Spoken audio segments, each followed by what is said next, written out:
Bonjour et bienvenue. Alors dans cette vidéo, on va présenter l'étude complète d'une fonction. On va détailler l'exemple qui est produit à la fin du poly de cours de maths 126. Voici donc la fonction qu'on propose d'étudier, c'est f de x égale x3 divisé par x-1 au carré. La première étape pour étudier cette fonction, c'est de trouver son domaine de définition. Alors, ici, quels sont les problèmes? On en a un seul, qui est la division potentiellement par 0. Donc ce qu'il faut qu'on ait, c'est que le truc par lequel on divise, x-1 au carré, ne doit pas être 0. Donc x-1 au carré, c'est un polynôme de degré 2 qui ne s'annule qu'à un seul endroit, quand x vaut 1. Ce qui nous donne au final x différent de 1. Ce qui nous permet de dire que le domaine de définition de cette fonction, c'est R tout entier privé de la valeur 1, que l'on peut réécrire sous la forme moins l'infini 1 ouvert, union 1 plus l'infini. Voilà pour le domaine de définition. On passe maintenant au deuxième point de l'étude, qui est de voir si on peut réduire le domaine de définition, c'est-à-dire si la fonction est paire, impaire ou périodique. Alors, pour voir si elle est paire ou impaire, on va commencer par calculer f de moins x.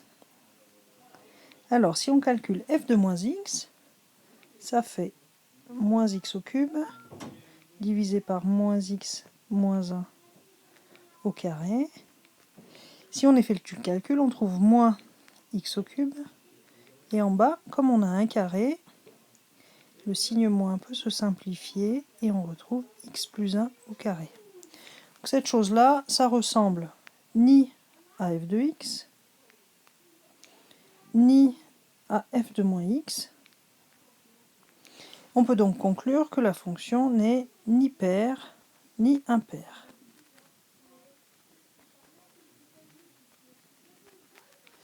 Pour ce qui est de la périodicité, ici, on n'a aucune fonction périodique qui intervient. On n'a ni sinus, ni cosinus, ni etc. Donc on ne voit aucune raison que la fonction soit périodique, donc elle ne l'est pas périodique. Donc on ne peut pas réduire le domaine de définition, on va faire l'étude sur R privé de 1 tout entier. On passe maintenant à l'étape suivante qui est de chercher les limites aux bornes du domaine. Alors donc ici, le domaine, on rappelle, df égale R privé de 1. Donc des bornes, on en a 4, on a plus l'infini, moins l'infini, 1 par valeur positive et 1 par valeur négative. Alors on va commencer par les infinis. Pour les infinis, ici on a une fraction, f de x c'est égal à x3 divisé par un polynôme de degré 2 qu'on peut, si on veut, développer sous la forme x2 moins 2x plus 1. On a un quotient de 2 polynômes, donc une fraction rationnelle, et pour trouver les limitants plus l'infini, on met en facteur le terme de plus haut degré, et ensuite on simplifie. Et on trouve ce quotient-là, de sorte que la limite, c'est au final la limite de ce quotient-là, et ce quotient-là se simplifie en x tout simplement. X fois 1 sur 1 moins blablabla. Ok, l'idée est que le blablabla ici, c'est-à-dire celui-là, va tendre vers 0 en plus l'infini, donc ne nous intéresse pas, puisque tout ça, du coup, tend vers 1, et au final, on a la limite de x, qui est le quotient des termes de plus haut degré, x2 ici et x3 là. Ok, donc en plus l'infini, la limite de x c'est plus l'infini, et donc celle de f de x aussi, et en moins l'infini, la limite de f c'est pareil que la limite de x, et c'est donc moins l'infini. Alors, donc il nous reste maintenant les deux limites, en 1 moins et en 1 plus. Donc on va regarder qu'est-ce qui se passe quand x tend vers 1. Alors, en haut, le numérateur x3 il tend vers 1, aucun problème ici. Et le numérateur, le dénominateur, x moins 1 au carré tend vers 0, mais 0 par valeur positive, puisque ici on a un carré. Donc au final, le quotient des deux, 1 sur 0 plus, f de x, va tendre, quand x tend vers 1, vers plus l'infini. Et que ce soit vers 1 plus ou vers 1 moins, c'est pareil. Okay. On passe maintenant à l'étape suivante, qui est de calculer la dérivée de la fonction, afin plus tard de trouver ses variations. Donc la dérivée, on dérive f, qui est un quotient u sur v, en utilisant la formule f' égale u'v moins uv' divisé par v carré. Donc ici u c'est x3, de sorte que u' vaut 3x carré. V vaut x moins 1 au carré, de sorte que v' vaut 2 fois x moins 1. Quand on remet tout ça ensemble, on obtient que la dérivée f' c'est donc u' v moins u v' divisé par v carré. Alors, on a un petit peu de factorisation à faire ici. Qu'est-ce qu'on peut mettre en facteur? D'abord, x carré et x moins 1. Ok, parce que du x carré, on en voit là et on en voit aussi là. Et x moins 1, on en a là et on en a là. Alors, donc on continue. Qu'est-ce qui reste une fois qu'on a mis ça en facteur? Il nous reste un 3. Et là-dedans, si on a mis x carré et x moins 1, il va nous rester x moins 1. Ok, on passe à ce terme-là. Ici, x carré va nous rester un x, et là, juste un 2. Donc, ce qui nous fait moins 2x. Divisé par x moins 1 puissance 4. On simplifie un peu tout ça. Le x moins 1 ici va se simplifier avec un des x moins 1 qui sont là, ce qui nous donne x carré. Et ensuite, là-dedans, on va effectuer le calcul. 3x moins 2x, ça fait x. Et ici, va nous rester moins 3, c'est-à-dire x moins 3. Et on divise tout ça par x moins 1 puissance 3, puisqu'on en a simplifié un tout à l'heure. Maintenant qu'on a fait ce calcul, on va passer à l'étude du signe de cette dérivée. Donc ici, on a un quotient qui fait intervenir un produit de deux polynômes et un polynôme. Donc on va tout simplement faire une étude de signe. Donc pour l'étude de signe, on va écrire les différentes valeurs de x qui interviennent. Donc ici, les valeurs qui nous intéressent, ici, cette chose-là s'annule en 0, cette chose-là s'annule en 3, et cette chose-là s'annule en 1. Donc au final, il nous faut 0, 1 et 3.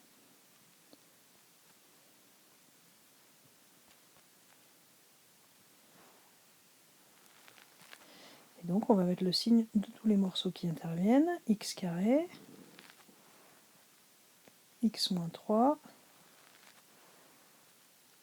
x moins 1 au cube, et finalement la dérivée f' de x.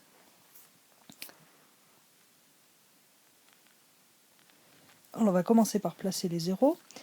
X carré s'annule en 0, x moins 3 s'annule en 3, et x moins 1 au cube s'annule en 1. On reporte les zéros sur la dérivée. X carré est au numérateur, ça fait un 0. X moins 3 est aussi au numérateur, ça fait un 0. Et au dénominateur, on a x moins 1 au cube, qui nous fait une valeur interdite. On passe maintenant au signe des morceaux individuels. X carré est un carré qui est toujours positif. X moins 3, c'est une fonction linéaire, elle est donc croissante, parce que sa pente c'est 1, donc elle est positive à droite, négative à gauche. X moins 1 au cube, c'est aussi une fonction croissante, elle est positive à droite de 0 et négative à gauche de 0. Au final, on récupère les signes suivants. Donc la dérivée va être positive dans cette zone-là, négative ici, et à nouveau positive ici. Alors l'étape suivante dans l'étude de fonction consiste à dresser le tableau de variation de la fonction. Donc le tableau de variation de la fonction va répéter les informations qu'on a déjà trouvées sur cette fonction, donc à savoir le signe de la dérivée, le domaine de définition et les limites. Alors pour le domaine de définition, on s'arrêtait en 1. Les limites, pour le signe de la dérivée, on avait en 0, 1, 3, plus l'infini. Donc on commence par répéter le signe de la dérivée. Ici on avait 0, plus, une valeur interdite en 1, ensuite moins, 0 et plus. Ce qui nous donne pour la fonction croissant, interdit parce que c'était le domaine de définition ici qui excluait la valeur 1, décroissant, puis croissant.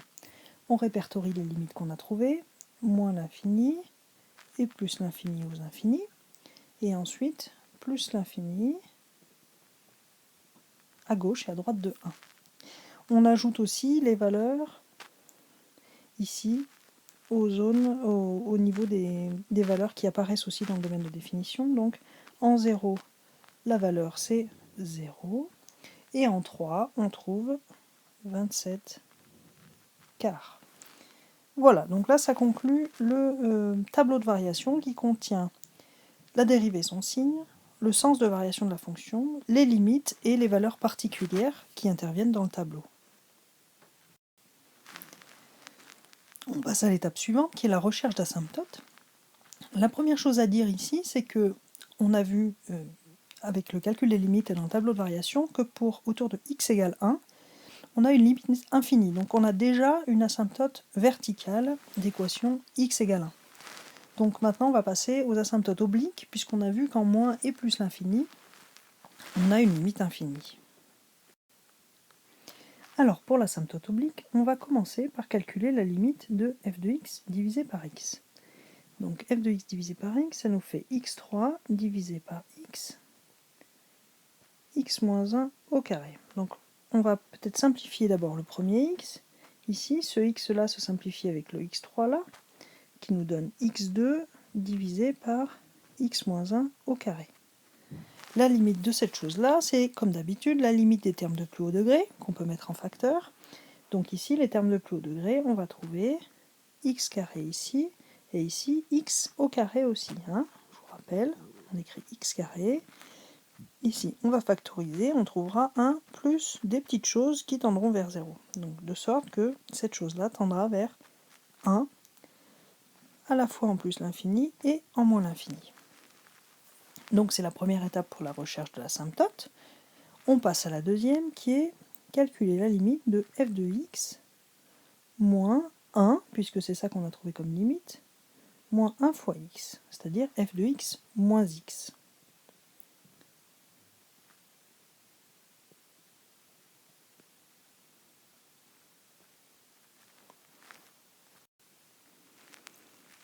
Donc là, on va peut-être commencer par développer le dénominateur, x2 moins 2x plus 1, puisque là, on va être obligé de mettre au même dénominateur, justement, pour pouvoir calculer la limite. Donc x3 moins x3, moins, donc plus 2x2 moins x, divisé par toujours la même chose, x2 moins 2x plus 1. Ok, donc là les x3 s'en vont, il reste 2x2 moins x, divisé par x2 moins 2x plus 1. Donc ici on a toujours la même stratégie. Calculer la limite en l'infini de la division de ces deux choses-là va consister à mettre en facteur le terme prépondérant ici et celui-ci ici. Donc on va voir qu'au final il nous restera le quotient des termes de plus haut degré, c'est-à-dire 2x2 et x2, et ce qui nous donnera 2. Donc 2x2 fois 1 plus moins, etc. En bas, x2 fois 1 moins, etc. Et au final, on trouve bien comme limite 2.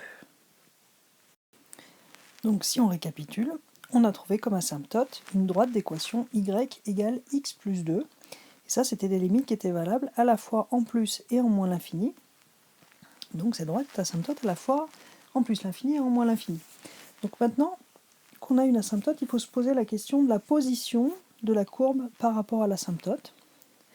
Donc la position nous est donnée par l'étude du signe de f de x moins x plus 2. Puisque si ce signe est positif, ça voudra dire que ça, c'est plus grand que ça, c'est-à-dire que la courbe est au-dessus de la droite. Et si c'est négatif, c'est l'inverse, ça sera plus petit que ça, et donc la courbe sera au-dessous de la droite. Donc on calcule.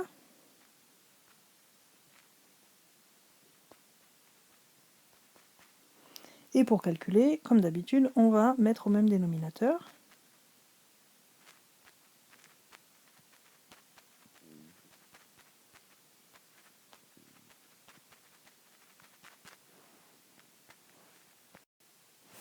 Donc là, on effectue calmement tous les calculs. Donc moins x3, moins plus 2x2, moins x, moins 2x2, moins plus 4x, moins 2. Tout ça divisé par, toujours la même chose, x2 moins 2x plus 1. Allez, on simplifie un petit peu. Les x3 disparaissent, les x2 disparaissent, les x, il reste 3x, les constantes, il reste moins 2, divisé par x2, moins 2x plus 1, ou encore 3x moins 2, puisque là je vous rappelle que ce qu'on vise c'est le signe, donc on refactorise. Voilà, donc maintenant qu'on est là, on peut voir facilement le signe. Ce truc-là, c'est toujours positif quand on est au voisinage de plus et moins l'infini. Ce truc-là, par contre, ça va être positif vers plus l'infini et négatif vers moins l'infini. Donc la conclusion qu'on peut donner, c'est que en plus l'infini, cette différence est positive et donc la courbe est au-dessus de l'asymptote. Courbe au-dessus. En moins l'infini, c'est l'inverse. Cette chose-là est négative et la courbe est sous l'asymptote.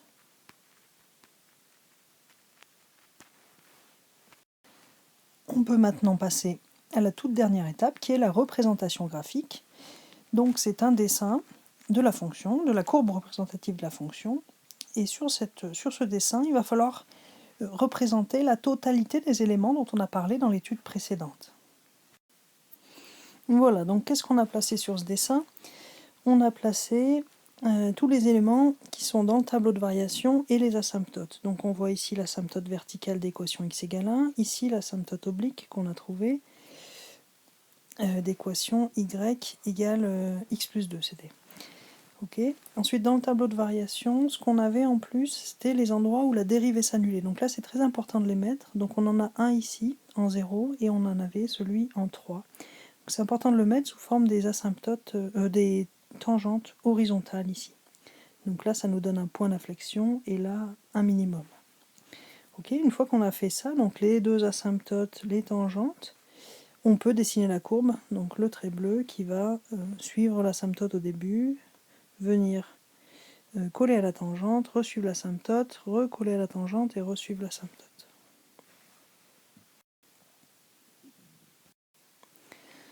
Voilà, donc ça conclut cette vidéo d'exemple d'une étude complète de fonctions. Si vous reste des questions, n'hésitez pas, comme d'habitude, à nous envoyer un mail ou à nous demander pendant la séance.